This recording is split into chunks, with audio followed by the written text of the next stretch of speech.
জলাবদ্ধতা এবং ভোগান্তির খবর জানাতে এই মুহূর্তে রাজধানীর ফকিরাপুল থেকে যোগ দিচ্ছেন রৌনক মাহমুদ সৌরভ। এখন তো 2টার উপরে বাজে, রাস্তাঘাটের পানি কমতে শুরু করেছে কিনা এবং যান চলাচল স্বাভাবিক মনে হচ্ছে এখন পর্যন্ত আছে?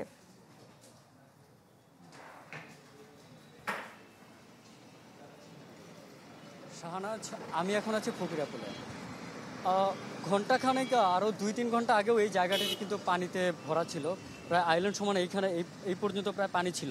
কিন্তু আস্তে আস্তে কিন্তু বেলা বাড়ার সাথে সাথে কিন্তু পানি কিন্তু কমতে শুরু করেছে। এখনও কিন্তু দেখা যাচ্ছে রাস্তার বিভিন্ন দুই পাশে জমে থাকা পানি। তবে আমরা কিন্তু ফকিরাপুলে বা আশেপাশে কয়েকটি এলাকাতে সিটি কর্পোরেশনের কাউকে দেখিনি যে তারা কাজ করছেন। আমরা দেখেছি যে স্থানীয় যারা আছেন তারাই আসলে, যারা ফুটপাতে দোকান দিয়ে ব্যবসা করছেন, তারা কিন্তু পানিগুলো অবশিষ্ট যেগুলো আছে সেগুলো সরানোর কাজ করছেন। আর এই পানি জমে থাকার কারণে কিন্তু যে রাস্তার যে বেহাল দশা সেটা কিন্তু আরও ফুটে উঠছে। রাস্তার যেই অপরিকল্পিতভাবে কাজ করা হয়েছে সেই কাজ কিন্তু ভেসে উঠতে শুরু করেছে, কারণ পাথরগুলো আমরা দেখতে পেরেছি যে উঠে যাচ্ছে এবং সেই জায়গাগুলোতে তৈরি হয়েছে খানাখন্দ।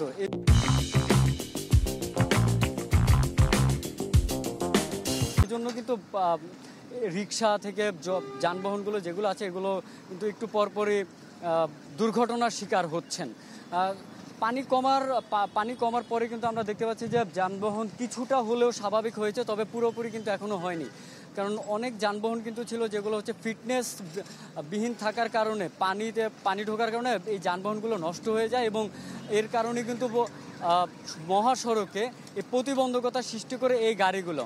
আরেকটি কথা আপনি যেটা বলছিলেন যে বংশালে একজন বিদ্যুতায়িত হয়ে নিহত হয়েছেন, এই ঘটনায় কিন্তু এইবারই প্রথম না।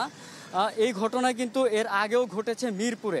আসলে সব মিলে পথচারী কিংবা আসলে আমরা পথচারী থেকে শুরু করে কয়েকজনের সাথে আমরা কথা বলেছি, যাত্রী, তারা জানিয়েছেন যে তারা শুধু দায় দিচ্ছিলেন যে সিটি কর্পোরেশনের অবহেলার কারণেই আসলে মৃত্যু কিংবা জনদুর্ভোগ দুটোই কিন্তু হচ্ছে। তো এই ছিল ফকিরাপুল থেকে আমার কাছে সর্বশেষ। জি সৌরভ, আপনাকে ধন্যবাদ।